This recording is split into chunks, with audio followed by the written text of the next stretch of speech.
আজকে আমি তোমাদেরকে বিউপির FASS এবং FSSS এর অ্যাডমিশন প্রিপারেশনের জন্য জিকের ক্ষেত্রে একটা টপ নচ সাজেশন তোমাদেরকে আমি প্রোভাইড করব। এই সাজেস্টেড জিনিসগুলো যদি তোমরা পড়ো তাহলে খুব ইজিলি 30 থেকে 35টা এমসিকিউ তোমরা কমন পেয়ে যাবে।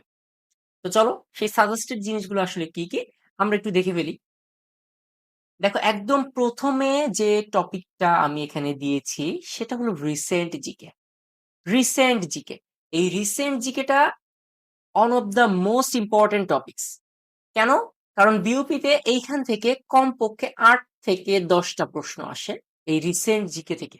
8 থেকে 10টা, কম বেশি এটা হতে পারে, বাট রিসেন্ট জিকে থেকে অনেক বেশি প্রশ্ন হয় এবং এটা জিকে এর পার্টের ক্ষেত্রে অনেক প্রমিনেন্ট একটা রোল প্লে করে। এখন রিসেন্ট জিকে কেমন? রিসেন্ট জিকের মধ্যে মনে করো খুব রিসেন্টলি যে ইভেন্টস গুলো হয়েছে, যে প্রাইজ গুলো দেওয়া হয়েছে, যে কন্ট্রাক্ট গুলো সাইন করা হয়েছে, এছাড়াও দেশের ভিতরে বিশেষ করে বাংলাদেশের ভিতরে যে ইনসিডেন্ট গুলো হয়েছে এই জিনিসগুলো তোমাকে জানতে হবে। ওয়ার্ল্ড ওয়াইড যে জিনিসগুলো চলতেছে যেমন প্যালেস্টাইন কিংবা হচ্ছে ইসরায়েলের যে যুদ্ধ, এটা নিয়ে আসতে পারে, কিংবা হচ্ছে রাশিয়া ইউক্রেন, কিংবা এই যে ওয়ার্ল্ড ওয়াইড যে জিনিসগুলো রিসেন্ট টাইমে চলতেছে সেগুলো আসতে পারে। তবে এখানে রিসেন্ট জিকের ক্ষেত্রে বেশি ইম্পর্টেন্ট হচ্ছে বাংলাদেশের বিডি টপিক গুলো, ঠিক আছে? বাংলাদেশের টপিক গুলো বেশি ইম্পর্টেন্ট। এই রিসেন্ট জিকেটা এখানে 3 স্টার দিয়ে রাখো, 3 স্টার দিয়ে রাখো রিসেন্ট জিকে। এরপর হচ্ছে মেগা প্রজেক্ট। মেগা প্রজেক্ট বলতে হচ্ছে বাংলাদেশের সাম্প্রতিক সময়ে যে মেগা প্রজেক্ট গুলো শুরু হয়েছে বা যেগুলো শেষ হয়েছে এগুলো তোমাদেরকে জানতে হবে। এটা মোটামুটি এটা 2 স্টার দিয়ে রাখো, এটাও রিসেন্টের মধ্যেই আসলে যাবে। এরপরে দেখো রিসেন্ট প্রাইজেস, বিশেষ করে রিসেন্ট প্রাইজের এখানে নোবেল লিখে রাখবা, নোবেল প্রাইজ, ঠিক আছে? নোবেল প্রাইজটা হচ্ছে অনেক বেশি ইম্পর্টেন্ট, নোবেল প্রাইজটা অনেক বেশি ইম্পর্টেন্ট। এই নোবেল প্রাইজের ক্ষেত্রে কে কোন খাতে নোবেল প্রাইজ পেয়েছে, কে কোন দেশের নাগরিক, বা কি কারণে নোবেল প্রাইজ পেয়েছে, এগুলো কিন্তু খুবই ইম্পর্টেন্ট, এগুলো জেনে রাখবে। এখান থেকে কিন্তু অবশ্যই অবশ্যই প্রশ্ন আসে। এছাড়াও যে বুকার প্রাইজ আছে, তারপর বাংলাদেশে যে রিসেন্ট টাইমে যে পুরস্কারগুলো দেওয়া হয়েছে, কে কোন খাতে পেয়েছে, এগুলো কিন্তু অবশ্যই জানতে হবে। ওকে, এরপরে দেখো ইকোনমিক ডিটেলস এন্ড বাজেট। এই ইকোনমিক ডিটেলস এন্ড বাজেট এটাও আসলে রিসেন্টের মধ্যেই যায়। বাজেট বলতে হচ্ছে এই যে সাম্প্রতিক টাইমে আসলে বাংলাদেশের অর্থনৈতিক বাজেট যে প্রকাশ করা হয়েছে সেই বাজেট সম্পর্কে জানবা। কোন খাতে কত বাজেট ধরা হয়েছে সেটা একটু জানতে হবে। কোন খাতে সব থেকে বেশি বাজেট ধরা হয়েছে এটা তোমাদেরকে জানতে হবে। এছাড়াও এই যে বাজেটে আসলে কমতি আছে কতটুকু বা কতটুকু বাজেটে ঘাটতি আছে এটাও কিন্তু জানতে হবে।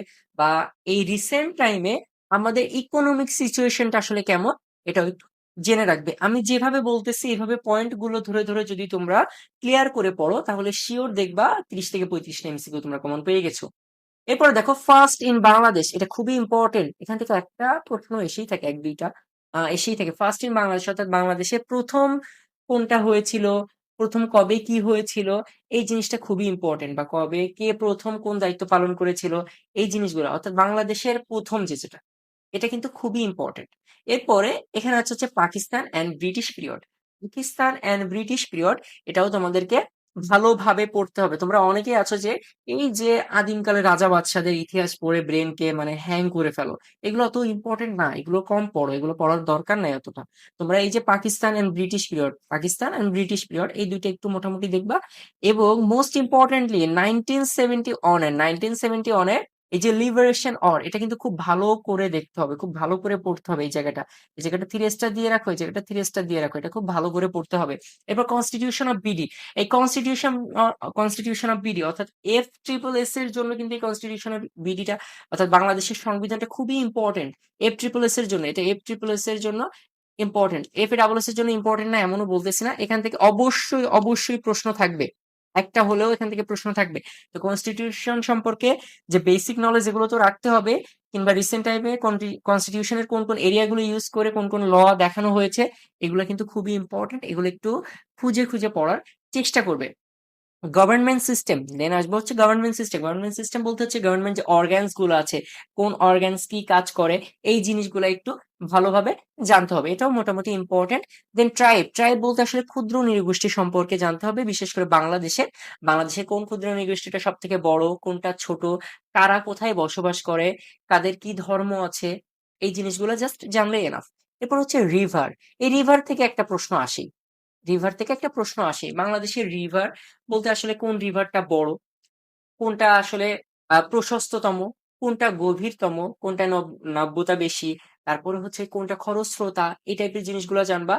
এইখানে একটা ইম্পর্টেন্ট জিনিস আসে হলো আসলে কোন রিভার কোনটার সাথে কানেক্টেড, কোনটা কার সাথে কানেক্টেড, এবং সেই জায়গাগুলো, সেই প্লেসগুলো, সেই প্লেসগুলোর নামটা কিন্তু অনেক বেশি ইম্পর্টেন্ট। এটা জানতে হবে কোন নদীর নাম ভারতে একরকম, বাংলাদেশে এসে সেটার নাম কি হয়ে গেছে। এই জায়গাগুলো খুবই ইম্পর্টেন্ট। রিভার সম্পর্কে খুব ভালোভাবে পড়ার চেষ্টা করবা।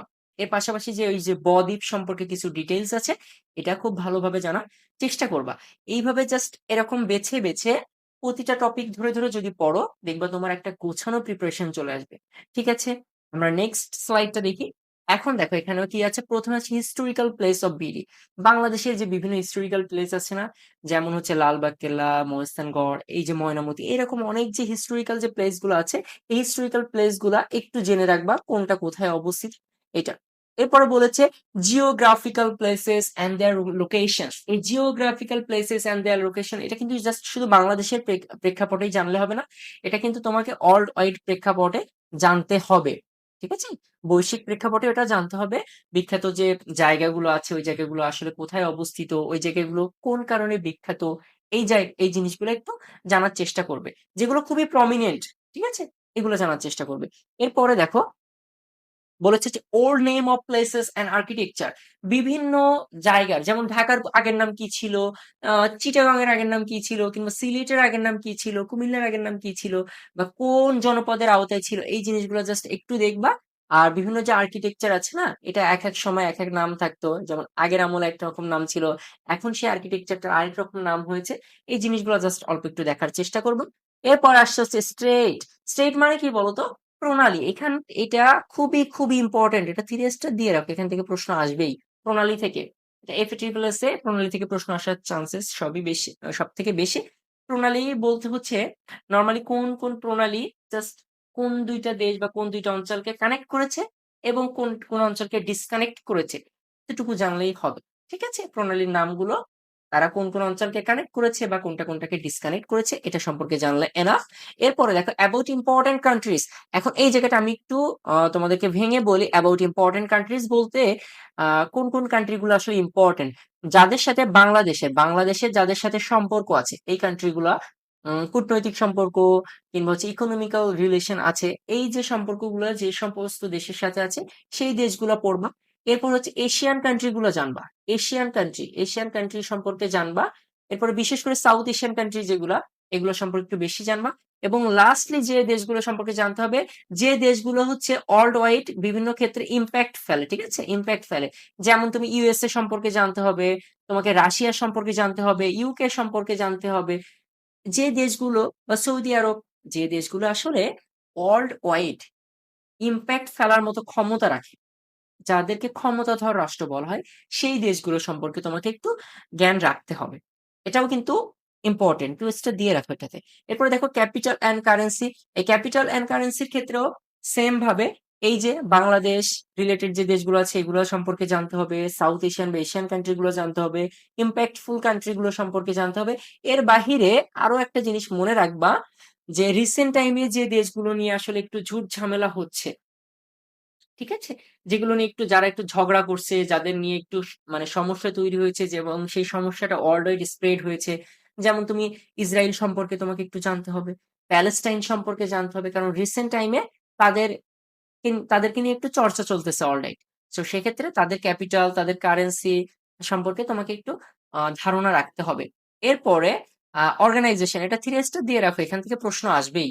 ইউএন অর্থাৎ ইউনাইটেড নেশনস কিংবা আদার যে অর্গানাইজেশন গুলো আছে, এই অর্গানাইজেশনের গুলো সম্পর্কে তোমাকে জানতে হবে।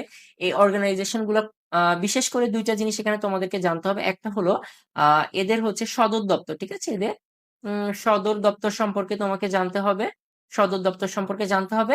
নাম্বার 2 যে জিনিসটা জানতে হবে সেটা হচ্ছে এরা হচ্ছে কোন সেক্টরে কাজ করে। ঠিক আছে, এদের সেক্টর, এদের কোন সেক্টরে কোনটা কাজ করে, সেটা সম্পর্কে একটু জানতে হবে। ইউএন এর ক্ষেত্রে মনে রাখবা, ইউএন এর হচ্ছে বর্তমান কে প্রেসিডেন্ট কে, আন্তোনিও গুতেরেস। এরকম যে মানে যেগুলো একটু ইম্পর্টেন্ট যে ইনফরমেশন গুলো আছে, এগুলো তোমাকে জানতে হবে। এরপরে film art and song. Film art and song এর ক্ষেত্রে বিশেষ করে 1970 অনে যে ফিল্ম, যে আর্ট, যে সং গুলো একটা প্রমিনেন্ট রোল প্লে করেছিল আমাদের লিবারেশন আর্টটাকে আরো সামনের দিকে এগিয়ে নিয়ে যেতে। এগুলো একটু মনে রাখবা, যেগুলো পিপল দেখে ইন্সপায়ার করেছিল। এর বাইরে ওয়ার্ল্ড ওয়াইড যে ফিল্ম, যে আর্ট বা সং গুলো হচ্ছে বিভিন্ন বড় বড় পুরস্কার পেয়েছে, বড় বড় মুভমেন্টে ভূমিকা রেখেছে, এই সকল ফিল্ম, আর্ট এবং সং গুলো সম্পর্কে জানলেই যথেষ্ট। এরপরে আসবে হচ্ছে ফেমাস বুকস অ্যান্ড রাইটার্স। আসলে এটা শুধুমাত্র বাংলাদেশ না, ওয়ার্ল্ড ওয়াইড জানতে হবে কোন কোন বইগুলো আসলে অনেক বেশি বিখ্যাত। ওয়ার্ল্ড ওয়াইড যে বইগুলো বিখ্যাত, যেগুলো নিয়ে অনেক চর্চা হয়, সেই বইগুলো সম্পর্কেও জানতে হবে এবং তাদের যে রাইটার, এই বইগুলো যারা লিখেছে সে সম্পর্কেও জানতে হবে। এরপরে যেটা আসছে সায়েন্স অ্যান্ড টেকনোলজি, এখান থেকে একটা প্রশ্ন থাকবে একদম মাস্ট, এটা 3 স্টার দিয়ে রাখো। সায়েন্স অ্যান্ড টেকনোলজি কেমন? যেমন বর্তমান হচ্ছে এআই এর যুগ। এখন এই যে আর্টিফিশিয়াল ইন্টেলিজেন্সের যে যুগটা চলতেছে, এখানে চ্যাট জিপিটি একটা ভূমিকা পালন করতেছে। তাহলে এই যে চ্যাট জিপিটি আসলে কারা ইনভেন্ট করেছে, এই রিলেটেড এমন সায়েন্স অ্যান্ড টেকনোলজি সম্পর্কে জানতে হবে। নতুন কোন জিনিসটা, কোন টেকনোলজিটা আসলো, সেটা কারা ইনভেন্ট করলো, সেটা কোন সেক্টরে কাজে লাগে, এই জিনিসগুলো জানলে যথেষ্ট। এরপরে হচ্ছে আইকিউ অ্যান্ড ব্রেইন ম্যাথ। এটা হচ্ছে সম্প্রতি বিউপি এখান থেকে অবশ্যই প্রশ্ন রাখার চেষ্টা করে। আইকিউ অ্যান্ড ব্রেইন ম্যাথ যদি আমি তোমাকে বলি, যেগুলো আসলে তোমাকে ব্রেন স্ট্রম করে, ব্রেনটাকে খাটিয়ে তোমাকে বের করতে হবে। যেমন আমি যদি তোমাদেরকে একটা এক্সাম্পল দিই, সাপোজ প্যাটার্ন আকারে একটা ম্যাথ তোমাকে দিল, বললো 2+4+6+, আহ এরপর একটা খালি ঘর দিয়ে দিল, ঠিক আছে, শূন্যস্থান দিয়ে দিল, বললো এই শূন্যস্থানে আসলে কি সংখ্যাটা বসবে। তো এক্ষেত্রে তোমাকে একটু ব্রেন খাটিয়ে দেখতে হবে এই এগুলোর মধ্যে ডিফারেন্স কত। দেখো প্রথমটা 2, তারপরটা 4, তারপরটা 6, তাহলে এরা প্রতিবার 2 করে বেড়েছে, তাহলে পরবর্তী সংখ্যাটা হবে 8। এই রিলেটেড ব্রেন স্টর্ম করে বের করতে হবে। এটা তো আমি তোমাদের ইজিয়েস্ট একটা দেখালাম, এত ইজি দিবে না, বাট সেটা তোমাদেরকে একটু ব্রেইনে ক্যালকুলেশন করে সেটা বের করতে হবে। এই টাইপের গুলা হচ্ছে খুবই ইম্পর্টেন্ট। এখান থেকে একটা প্রশ্ন থাকবে, এতটুকু শিওর থাকো। এই রিলেটেড আমি তোমাদেরকে পার্সোনালি ক্লাস নিব। এটা তোমরা আমাদের বিউবি প্রেপ জোন পেজে পেয়ে যাবা। ওখান থেকে তোমরা বেশ কিছু, আমি নিজেও কিছু দেখিয়ে দিব, এর পাশাপাশি তোমাদেরকে আমি একটা লেকচার শিট বা প্র্যাকটিস শিট দিয়ে দিব, সেখান থেকে তোমরা সলভ করে নিবা। এরপরে দেখো লাস্টলি যেটা, সেটা হচ্ছে অ্যাবাউট। এখানে একটু মিস্টেক হয়েছে, এখানে হচ্ছে একটু বিউপি কে লিখে দিই। অ্যাবাউট বিউপি অর্থাৎ বিউপির যে প্রতিষ্ঠান, বিউপি একটা প্রতিষ্ঠান, এই প্রতিষ্ঠানটা কবে প্রতিষ্ঠিত হয়েছিল বা এই সম্পর্কে যে ডিটেলস গুলো আছে এগুলো একটু জানতে হবে। এর বাইরে হচ্ছে it's related information, BUP related আসলে কি কি ইনফরমেশন রয়েছে, কোনগুলো ইম্পর্টেন্ট, এগুলো একটু জানতে হবে। যেমন আমি যদি তোমাদেরকে একটা বলি যে এই যে জুলাই রেভলিউশনে যিনি শহীদ হয়েছিলেন মীর মুগ্ধ ভাইয়া কিন্তু বিউপির একজন স্টুডেন্ট। তো এটা কি বিউপি রিলেটেড একটা ইনফরমেশন। এমন বিউপি রিলেটেড যে ইনফরমেশন গুলো আছে এগুলো কিন্তু তোমাদেরকে জানতে হবে। এই যে টপিক গুলো তোমাদেরকে এখন আমি অ্যানালাইসিস করে বললাম, এই টপিক গুলো জাস্ট আমি যেভাবে যতটুকু বলেছি, এগুলো একটু জাস্ট ধরে ধরে যদি তোমরা সলভ করো, তাহলে তোমরা শিওর থাকো তোমরা পরীক্ষায় 30 থেকে 35টা জিকে প্রশ্ন একদম কমন পেয়ে যাবে। এবং তোমাদের জিকে প্রিপারেশনটা এটা মাথায় রেখে নিলে একদম টপ নচ একটা প্রিপারেশন হবে। আর এই প্রতিটা টপিকের উপরে আমি তোমাদেরকে সুন্দর করে ক্লাস রেকর্ড করে দিব। তোমরা বিউপি প্রেপ জোনে এই সব টপিকের উপরে একটা একটা করে ক্লাস পেয়ে যাবে এবং সেই ক্লাসগুলো করলে তোমাদের প্রিপারেশনটা আরো গোছানো হবে। এবং আমি আশা করি তোমরা জিকে তে একটা ভালো প্রিপারেশন নিয়ে একটা সুন্দর এক্সাম দিয়ে আসতে পারবে ইনশাল্লাহ।